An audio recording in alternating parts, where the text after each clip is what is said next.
کہ میرے امتیوں جو بھی میرا کلمہ پڑھنے والا ہے، جس نے بھی کلمہ لا الہ الا اللہ محمد رسول اللہ پڑھ لیا ہے، اس کے سامنے قیامت تک حالات آتے رہیں گے. قیامت تک ایک فرعون کے بعد دوسرا فرعون اٹھے گا، ایک ابو جہل کے بعد دوسرا ابو جہل اٹھے گا، ایک نمرود کے بعد دوسرا نمرود اٹھے گا، اور وہ سارے حربے اپنائیں گے، وہ بھی تم سے تمہارے ایمان کو چھیننے کی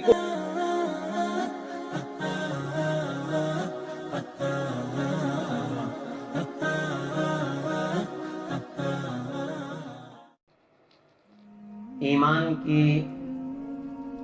اہمیت اور اس کی فضیلت کے حوالے سے کئی باتیں آپ کے سامنے آئی ہیں کہ ایک مومن کے لیے اپنے ایمان کو بچانا کتنا ضروری ہے،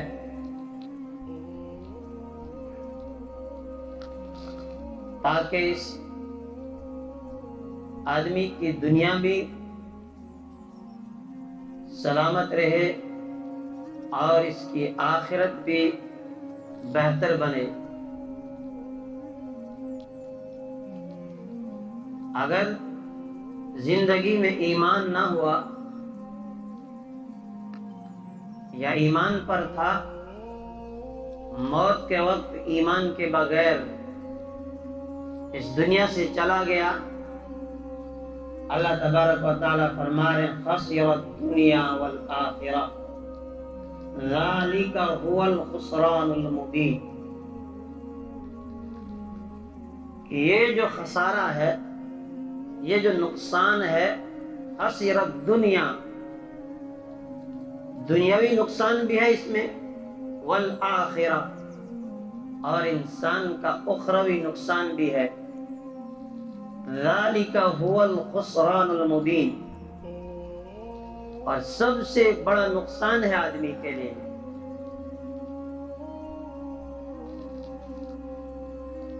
باطل کی محنت، باطل کی کوشش ہر دور میں ایمان والوں سے ایمان چھیننے کے لیے مختلف رہی ہے.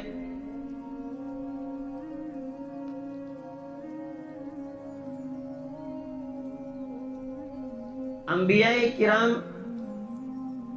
علیہم الصلاۃ والسلام کی جماعت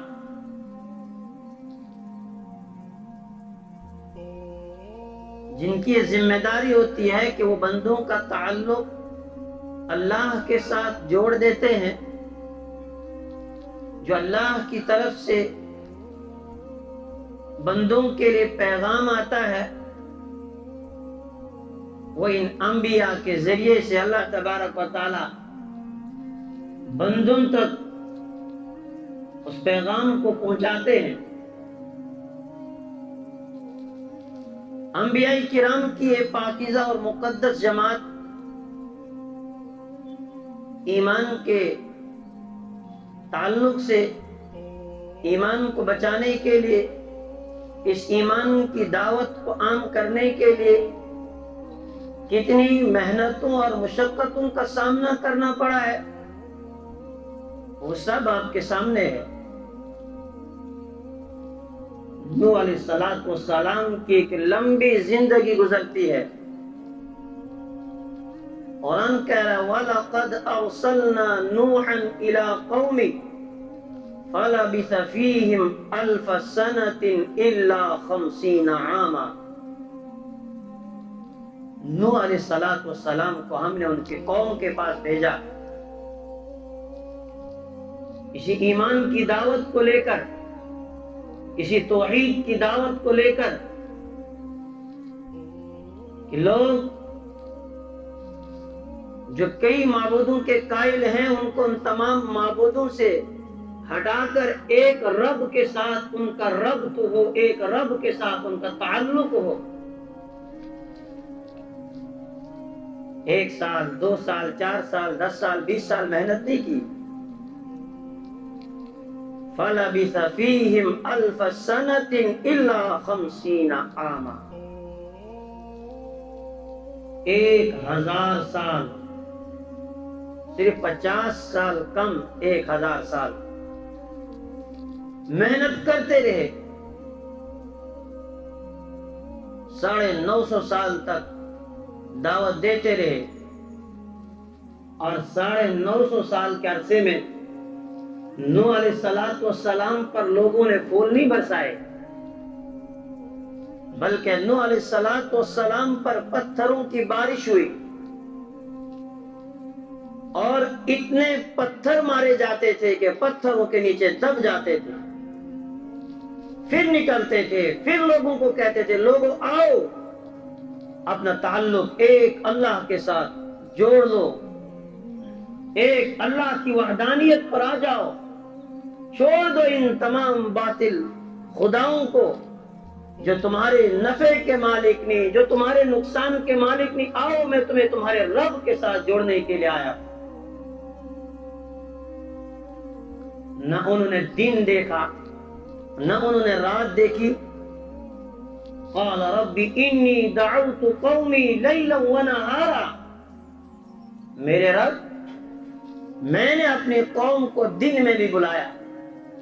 میں نے اپنی قوم کو راتوں میں بھی دعوت دی، ثم انی دعوتهم جہارا ثم انی اعلنت لهم واسررت لهم اسرارا۔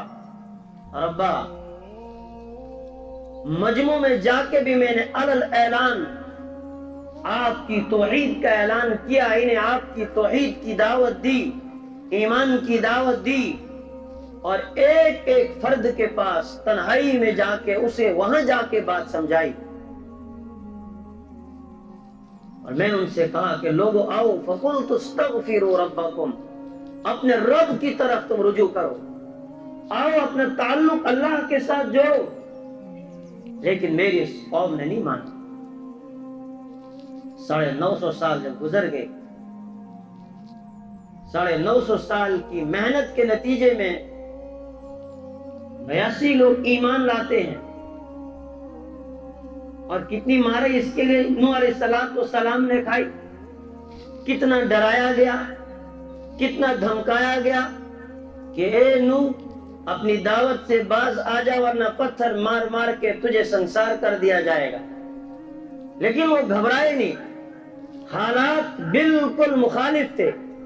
ساتھ دینے والا کوئی بھی نہیں، تنے تنہا میدان میں اترے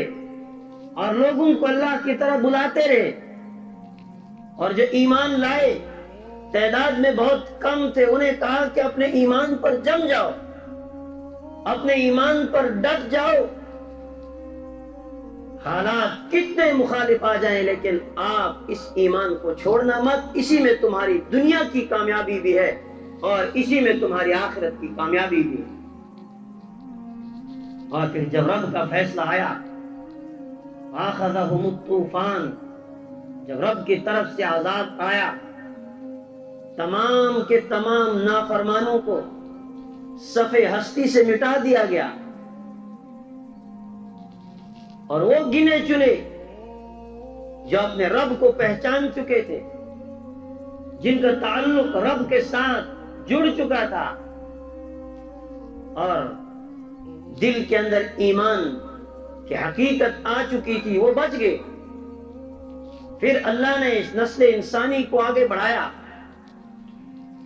پیغمبر آتے رہے، ابو الانبیاء حضرت ابراہیم علیہ السلام کو اللہ نے بھیجا،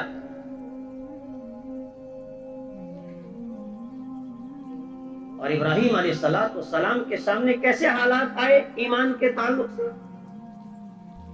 پوری حکومت ایک طرف ہو گئی کہ اگر یہ اپنے اس مشن سے باز نہیں آتا اسے آگ کے اندر ڈال دو۔ نمرود کا سامنا کیا، نمرود نے ابراہیم علیہ السلام کے لیے آگ جلائی، اور اس کے بعد نمرود کے حکم سے ابراہیم علیہ السلام کو اس آگ کے اندر دھکیلا جاتا ہے، لیکن ابراہیم علیہ السلام بالکل مطمئن ہے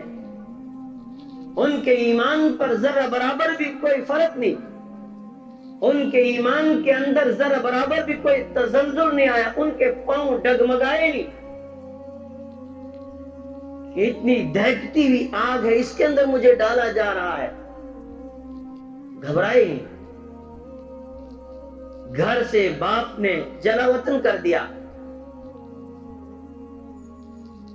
اور کہا کہ ابراہیم اگر تو نہیں مانتا ہے میں تجھے پتھر مار مار کے ختم کر دوں گا۔ ابراہیم علیہ السلام نے کہا باپ سے، میرے ابا آپ خوش رہو،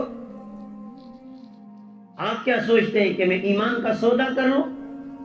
ایمان کے بارے میں آپ سے کوئی سمجھوتا کر لوں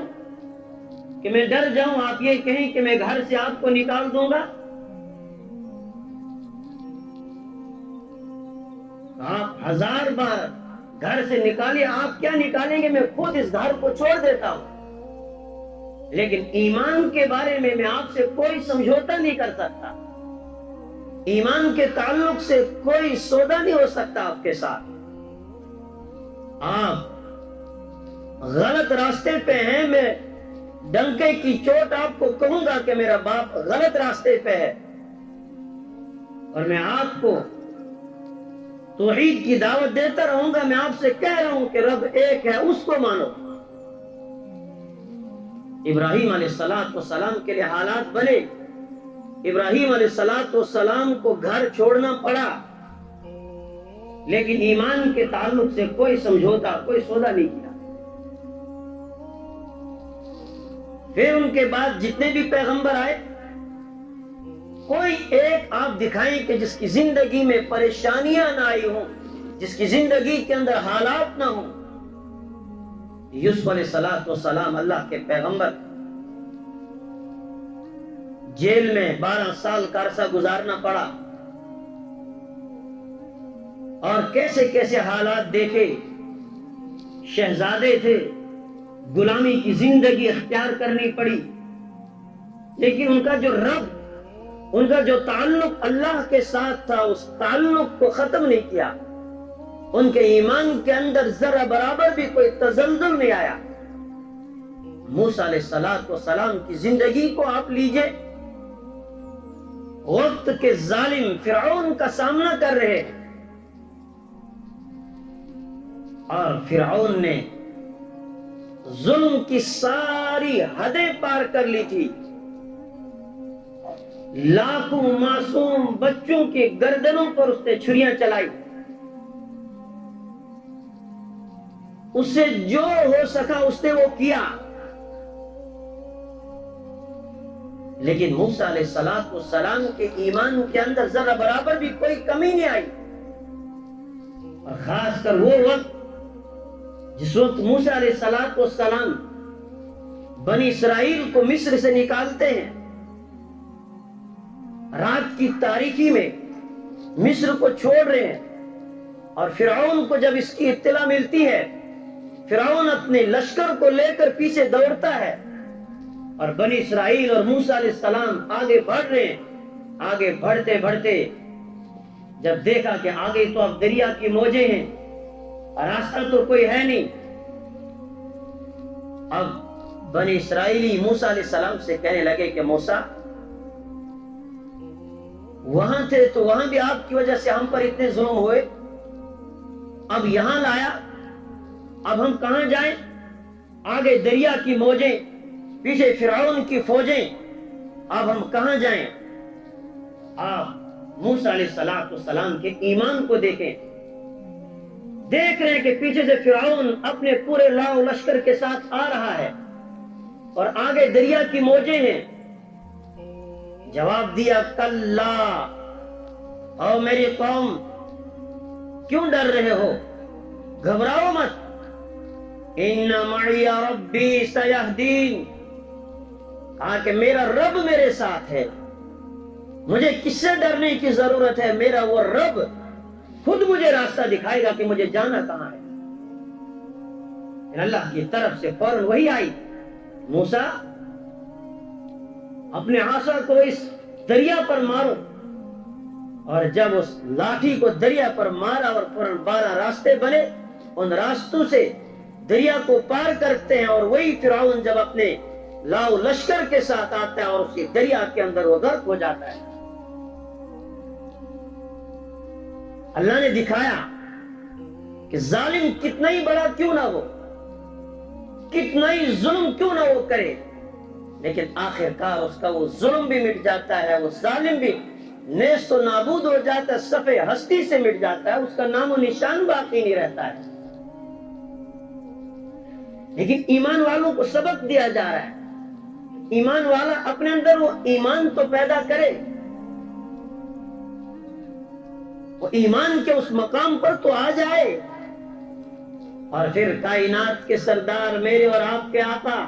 رحمت دو عالم صلی اللہ علیہ وسلم کی زندگی میرے اور آپ کے سامنے کھلی کتاب ہے۔ مکہ المکرمہ کے 13 سال جن میں نبی اکرم صلی اللہ علیہ وسلم پر حالات آئے، اور کیسے کیسے حالات آئے، کس طرح آپ کو پتھر مارے گئے، آپ کی راہ میں کانٹے بچھائے گئے، اور خاص کر کے وہ عرصہ جو شعب ابی طالب کے اندر آپ نے 2.5 سال کا عرصہ گزارا ہے، جہاں بنو ہاشم کا ایک ایک معصوم بچہ کھانے کے ایک ایک لقمے کے لیے ترستا تھا،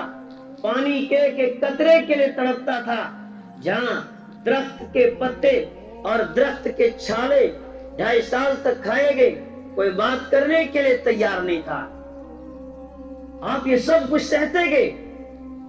مکہ والے آپ کے پاس آئے، محمد کیا چاہتے ہو؟ اگر بادشاہ چاہتے ہو ہم آپ کو بادشاہ بنا دیتے ہیں، آپ کو مال و دولت چاہیے، مال و دولت کے انبار ہم آپ کے سامنے لگا دیتے ہیں، آپ کو کسی حسین و جمیل کسی خوبصورت لڑکی کے ساتھ آپ نکاح کرنا چاہتے ہیں، آؤ، عرب کی سب سے حسین و جمیل لڑکی، عرب کی سب سے حسین و جمیل 2 شیزائیں آپ کے سامنے ہم رکھ دیں گے، جو آپ کو پسند ہو اس کو اپنے نکاح میں لے لو، مگر آپ اس مشن کو چھوڑ دو، اپنی اس دعوت کو آپ روک دو۔ آپ نے کیا فرمایا؟ نہ مجھے دولت چاہیے، نہ مجھے بادشاہت چاہیے، اور نہ ہی میں کسی حسین و جمیل خوبصورت لڑکی سے نکاح کرنا چاہتا ہوں، مجھے میرے رب نے جو ذمہ داری دی ہے میں نے اس ذمہ داری کو پورا کرنا ہے، میں اپنے مشن سے ہٹ نہیں سکتا ہوں، ایمان کے معاملے میں آپ سے کوئی سودا نہیں کر سکتا، کوئی سمجھوتا نہیں کر سکتا، اگر میں آپ سے کوئی سمجھوتا کر لوں میری دنیا بھی تباہ، میری آخرت بھی برباد ہو جائے گی۔ اور پھر جب مکہ والے ستانے پہ آئے، کئی کوششیں انہوں نے کی، چاچا ابو طالب کو کہا کہ آپ کچھ کریں، آپ نے اپنے چاچا سے بھی کہا چاچا جان اگر یہ میرے ایک ہاتھ میں سورج کو لا کے رکھ دیں، دوسرے ہاتھ میں چاند کو لا کے رکھ دیں، اور یہ مجھ سے کہیں کہ میں ایمان کی دعوت چھوڑ دوں، میں توحید کی دعوت چھوڑ دوں، ایک اللہ کی طرف بلانا چھوڑ دوں، نہیں ہو سکتا ہے، انہیں کہو جو کرنا ہے کرے، یہ ظلم کرتے جائیں میں ظلم سہتا جاؤں گا، کب تک یہ ظلم کرتے رہیں گے؟ وقت تو آئے گا، حالات تو بدلیں گے۔ پھر جو جانثار صحابہ آپ پر ایمان لائے، پھر ان کے اوپر کیسے حالات آئے، کیا کیا کیا گیا، صحابہ آپ کی خدمت میں پہنچے اور آ کر کہنے لگے متا نصر اللہ، اے اللہ کے رسول اللہ کی مدد اب کب آئے؟ بھوکے رہے، ننگے رہے، فاقوں پہ پھانکے برداشت کرتے رہے، مگر ابو جہل کے سامنے کوئی نہیں جھکا۔ سمیہ ایک خاتون ہے، اس کو ہم کہتے ہیں کہ عورت ذات کمزور ہوتی ہے، مگر جب اس نے کلمہ پڑھا، ابو جہل اور اس کی جو ذریت تھی، اس کی جو لابی تھی، اسے جو ہو سکا جتنا زور لگا سکتے تھے اتنا زور لگایا، ایک خاتون کو، ایک بوڑھی عورت کو ایمان سے پھیرنے کے لیے سارا زور لگایا، لالچ بھی دے دی، جو ہو سکتا تھا وہ کیا، لیکن وہ سمیہ کے ایمان کو خرید نہ سکی۔ آخر دھمکی دی کہ سمیہ اگر آپ ایمان نہیں چھوڑتی ہو یاد رکھو تمہارے جسم کے 2 ٹکڑے کر دیے جائیں گے، تمہاری جان نکالی جائے گی۔ سمیہ نے کہا ایک سمیہ کیا 1000 بار بھی اگر سمیہ کے جسم میں جان آئے 1000 بار بھی میں قربان ہونے کے لیے تیار ہوں، لیکن ایمان کا سودا اور ایمان کا سمجھوتا میں کر نہیں سکتا۔ جسم کے ٹکڑے ہو گئے، لیکن قیامت تک آنے والے ایک ایک مسلمان کو یہ پیغام دیا، ایک ایک کلمہ گو کو یہ پیغام دیا کہ یاد رکھنا کہ میں ایک کمزور عورت تھی، ابو جہل، ابو لہب اور ان کی ساری ذریت نے میرے ایمان کو مجھ سے چھیننے کی، مجھ سے خریدنے کی پوری کوشش کی، ایڑی چوٹی کا زور لگایا، میں نے اپنے جسم کے ٹکڑے تو کروا دیے لیکن اپنے ایمان کا سمجھوتا، اپنے ایمان کا سودا نہیں میں نے کیا۔ ایک پیغام دے گئی ہو، ورنہ اللہ کو کیا ضرورت تھی انبیاء کرام کے، اس طبقے کو، اس مقدس جماعت کو ان پریشانیوں سے گزارنے کی۔ کائنات کے سردار 13 سال تک مکہ میں ظلم سہتے رہے، یہاں تک کہ مکہ کو چھوڑنا پڑا۔ کس لیے چھوڑا؟ آپ کو تو مکہ کا حکمراں بنایا جا رہا تھا، عرب کی بادشاہت آپ کو دی جا رہی تھی، آپ نے ٹھکرائی، کہا نہیں میں اپنا گھر بار بھی چھوڑنے کے لیے تیار ہوں۔ صحابہ نے بھی کہا سب کچھ چھوڑنے کے لیے تیار، لیکن ایمان کا سودا نہیں، ایمان کے ساتھ کوئی سمجھوتا نہیں۔ چھوڑا، مدینہ چلے گئے، دشمن پیچھا کرتے رہے، کائنات کے سردار بدر میں آئے، احد کے میدان میں اترے، خندق میں اترے، تبوک میں پہنچے،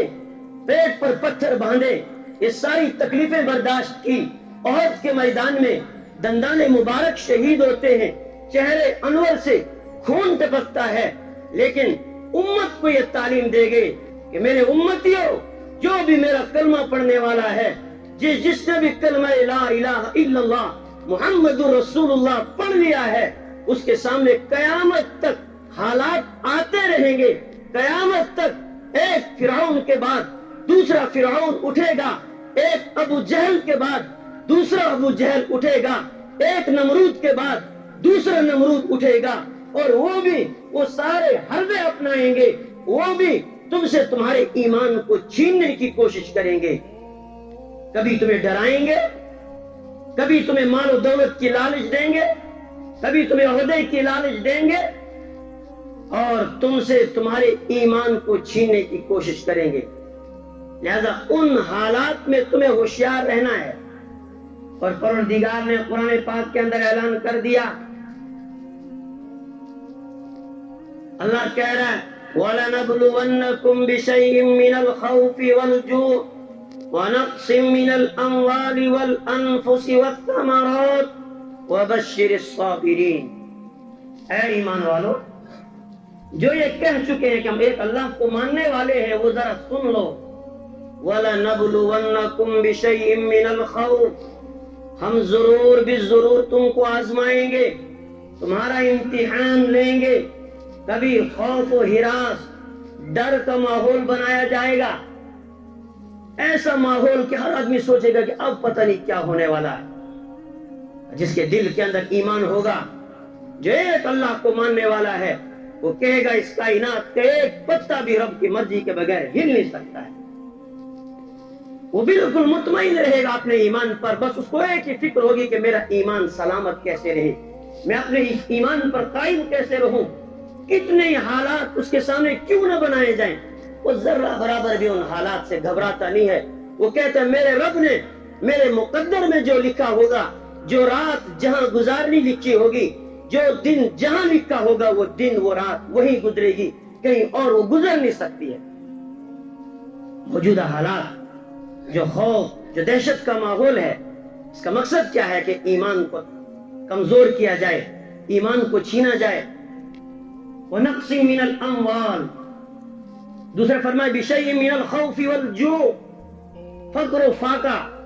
عام ہو جائے گا۔ جس طرح اس وقت کئی ممالک کے اندر لوگ ایک ایک لقمے کے لیے ترس رہے ہیں، ان کے ایمان کا امتحان ہو رہا ہے. کتنے ہی لوگ چند لقموں کے خاطر اپنے ایمان کا سودا کر رہے ہیں، اور کتنے ہی لوگ اس وقت بھی گھاس کھا کے پتے چبا کے اسی کے اوپر گزارا کر رہے ہیں، لیکن ایمان کا سودا نہیں کر رہے. وقت نہیں ہے وضاحت کی ضرورت نہیں، آپ سب سمجھ رہے ہیں کہ کس طرح ڈٹے ہوئے ہیں درخت کے پتے کھا کے. آج بھی وہ دنیا کو کہہ رہے ہیں کہ ہم کسی فرعون کے سامنے سر جھکانے والے نہیں ہیں، اس لیے کہ ہم محمد رسول اللہ کے غلام ہیں. کافر مالی نقصان تمہیں کیا جائے گا، اکنامکلی تمہیں کمزور کیا جائے گا، تمہاری معیشت کو تباہ کیا جائے گا. اور باطل اس وقت یہ محنت کر رہا ہے، ہماری معیشت کو نقصان پہنچا رہا ہے، ہمیں مالی اعتبار سے وہ کمزور کر رہا ہے. لیکن جو اللہ والے ہیں، جو ایمان والے، وہ کہتے ہیں کرو کتنا کرنا ہے، ہم اس سے بھی گھبرانے والے نہیں، اس سے بھی ہمارا ایمان آپ چھین نہیں سکتے ہیں. کہ فرمایا تمہاری جانیں چلی جائیں گی، تمہارے بچوں کو تمہارے سامنے قتل کیا جائے گا، تمہارے جوان چلے جائیں گے. فرمایا اس سے بھی ایمان والا گھبراتا نہیں بلکہ ڈٹ جاتا ہے، اپنے ایمان پر قائم رہتا ہے، اس لیے کہ اسے معلوم ہے کہ دنیا چند سالہ یہ گزر جائے گی پریشانیوں میں، تکلیفوں میں، لیکن میرے سامنے ایک ابدی زندگی آنے والی ہے. میں اس میں رب کے سامنے اس کی عدالت میں مجھے کھڑا ہونا ہے، وہاں مجھے جواب دینا ہے. میرے ایمانی بھائیوں، اللہ سے دعا کریں اللہ فتنوں کے اس دور میں ہمیں ایمان پر استقامت نصیب فرمائے، ایمان کامل عطا فرمائے. وآخر دعوانا الحمدللہ رب العالمین.